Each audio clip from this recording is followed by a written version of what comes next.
And welcome back to Fig and Fruit Nursery and Orchard. I'm Troy, and today I'm going to attempt to do some grafting.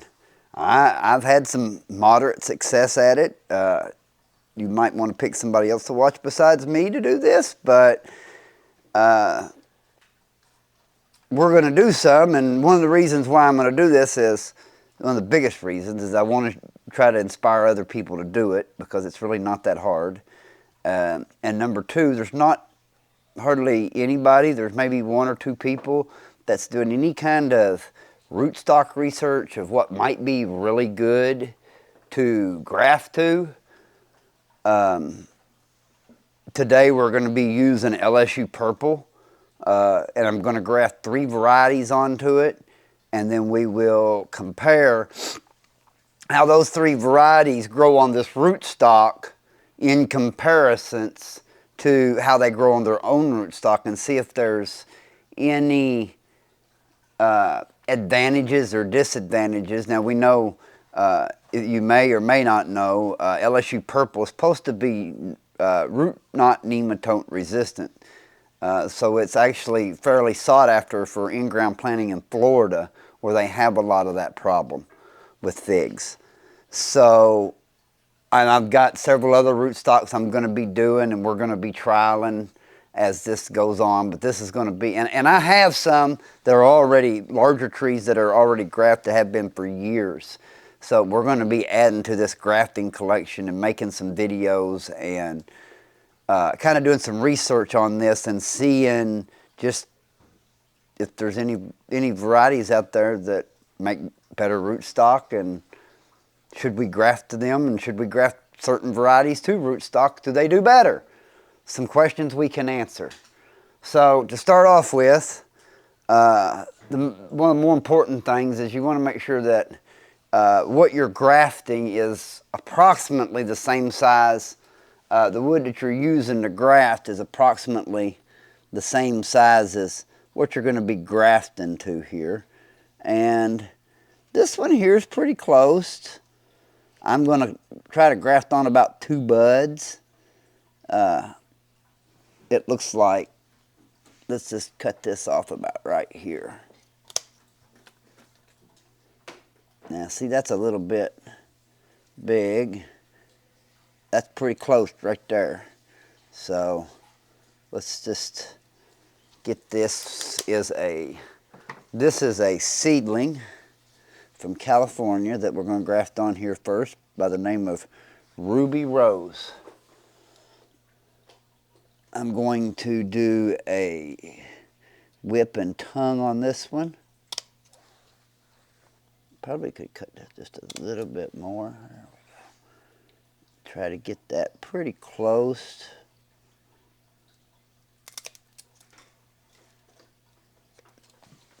Don't want to do that, so let's get our razor blade out here and now see if we can get these a little closer. Like I said, I might not be the one to show you how to graft. You want to get that good and flat.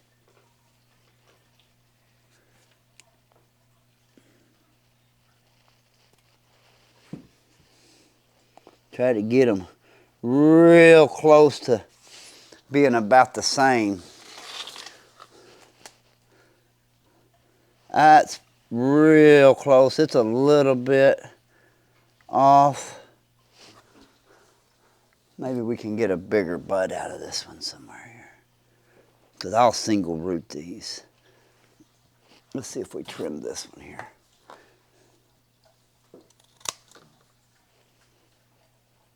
That looks even. That looks closer, so let's go with that. That was not very good at all. Don't do that.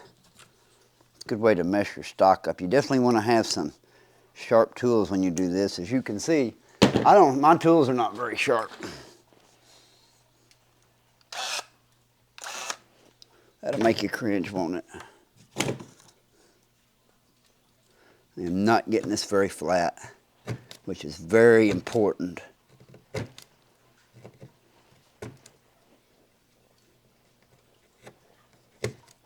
There we go. That looks more like it. See if we can, yeah, I kind of like that there. Let's cut this back just a little bit more here.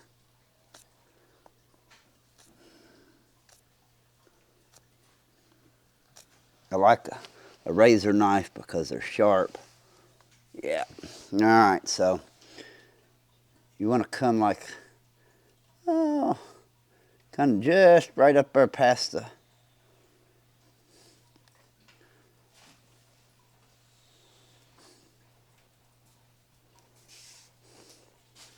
kind of about where that's about even.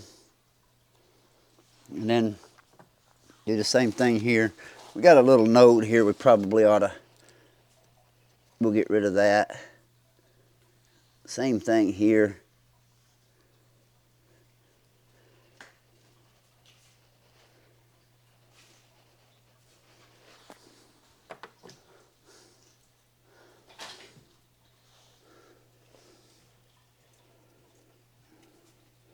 It's pretty tight, which is what you want.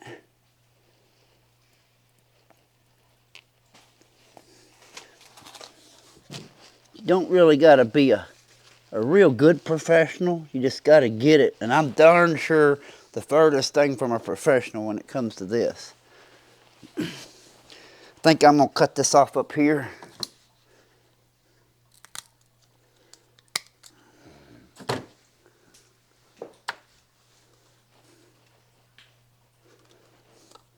Looks like it's making good contact on the cambium layer.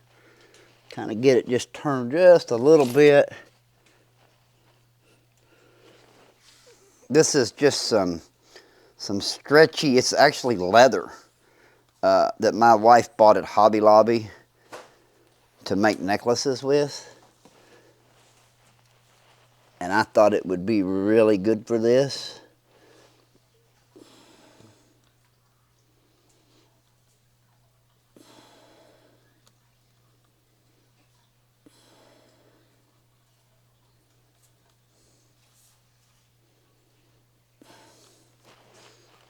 Oops, see? Well, I told you it would break easy. But that's okay. I would rather it break easy and be a little stretchy. A lot of people use rubber bands. I've been using this stuff. The last couple of these that I've done. Just get that good and tight.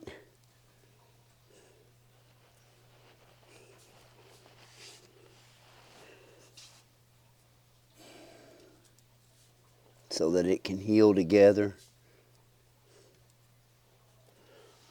And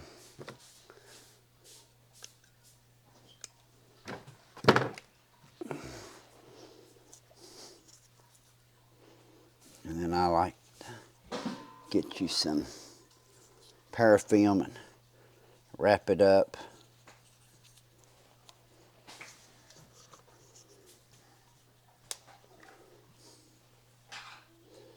I know it can be this could be a little bit, this all could be a little bit intimidating. But I'm going to tell you something. You're not going to learn how to do this until you do it. And it's just that simple. And I want to learn about rootstock. And the only way we're going to learn about it is do it.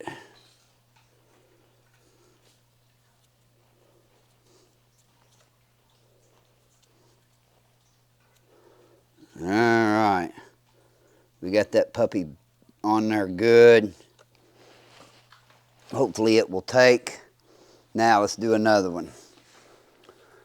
This one's a little bit smaller rootstock. That one there, that is Ruby Rose. We'll make sure we want to write that on there. See if I got I do. We'll just put an R right there. Now we know what it is. Put our fungus gnat trap over there. Here's our next one. Kind of get it close. That looks pretty close right there.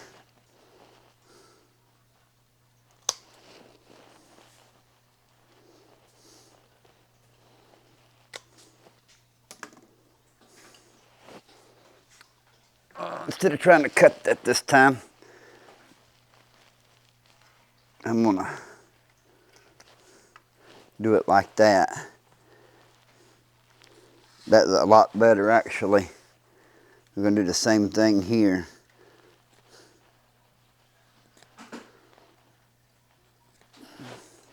Get that good and flat. Hey, I like the looks of that. That's pretty close. See how that matches up? That's what you're looking for. I think it's a good idea to have, you really want to make sure you have real good sharp tools to do this with. It's one of the reasons why I'm using a razor here.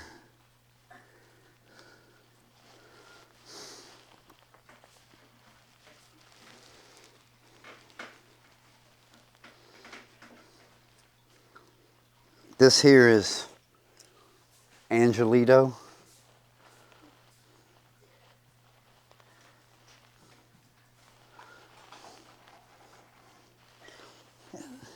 I think sometimes if you turn it just a hair, you're like almost guaranteed it's going to get a good connection there where that cambium layer touches.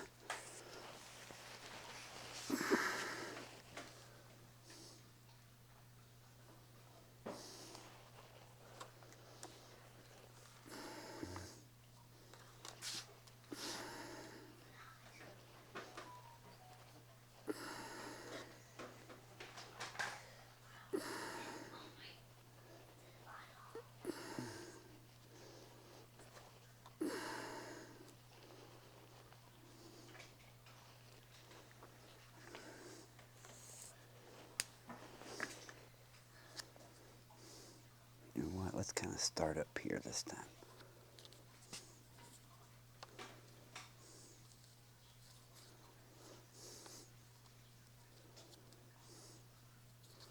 And I took these little pieces, well, this Angelito and the De La Costa we're going to do on this other branch, I cut them off of trees that I had here.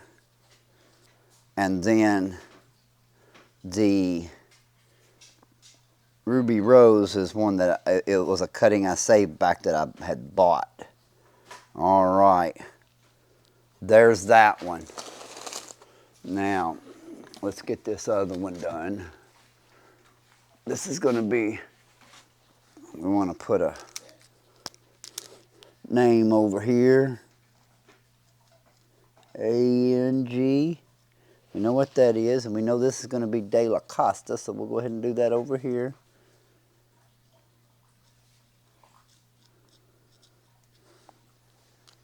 All right. Now, this one's going to be a little bit different. I done whip and tongue on them. On this one, I am just going to do a cleft graft because the rootstock is so much bigger. And I just didn't have anything else to use at this time, so this is what I'm using. I'm going to break all these little pieces off here because I don't want them growing. And I also don't want to put this up higher up here and then these be down lower, because then it's going to flow to the higher point and maybe heal this one first and neglect these. I want these to where they're all about real close to being the same height.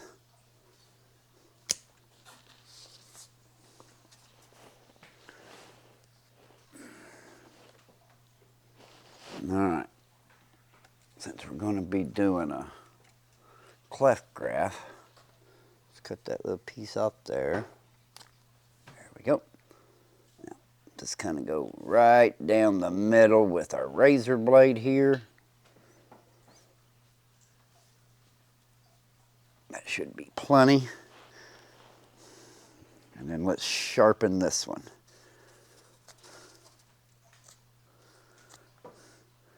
Typically like to sharpen them on one side and then sharpen them like that. You can get one whack. Well, that was nice and smooth the first time.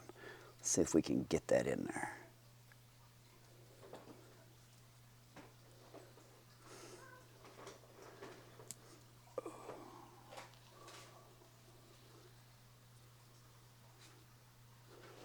needs a little more.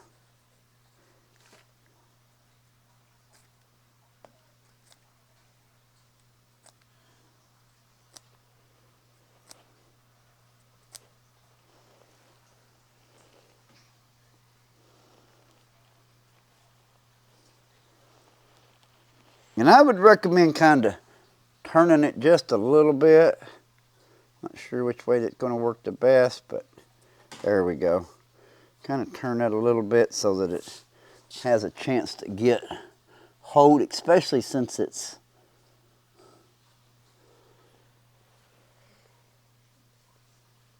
a little different size.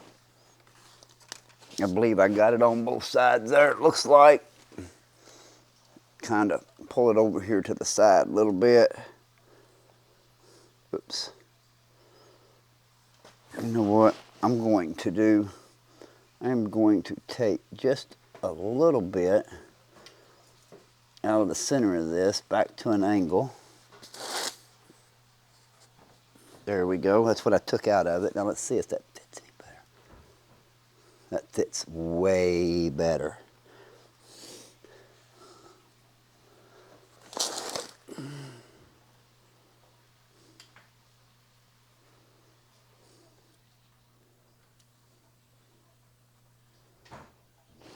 All right.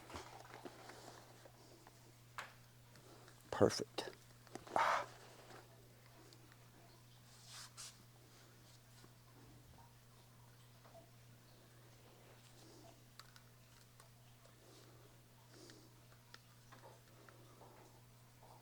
Yeah, I just kind of hope to inspire some of y'all to do this.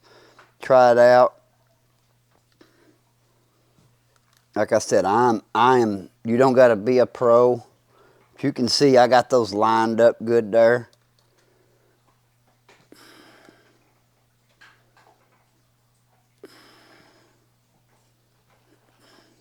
I've done a few and had some success. I've got, I have a, variety up in the storage. It's a Black Texas everbearing. I bought several years ago in Oklahoma at a nursery. And we didn't think the variety was very good. So I have Purpone and Lsu Ron grafted to it. Now, I can tell you that the Purpone on rootstock versus its grafted tree that it's on, it will ripen about 10 days earlier on its grafted rootstock. And I found that very interesting. I have an in-ground Lsu Ron, but I do not have a potted version other than that grafted one. I'm going to have to get around to just growing me one on a rootstock to compare. You know, typically, especially the later ones, they will ripen earlier in a pot than they do in ground, just because they have more access. The root zone just has way more access to way more heat. So it just makes a huge difference in how it makes them fruit earlier because it's in a pot versus it's in the ground. Plus it doesn't get pruned in the pot. But I found it interesting that Purpone on its own rootstock did not root as early as it did on this particular rootstock. So I thought, well, we're going to need to do some more testing on some more rootstocks. And so we're going to start that here today. So there it is. And we'll make a follow-up video on these three and show you how they do. And like I said, I'm not the world's greatest grafter. And I just wanted to show you that you don't have to be. You can still try it and do it. It's a lot of fun. there you go. 3 varieties onto an LSU Purple. Let's see what happens. Thanks for watching.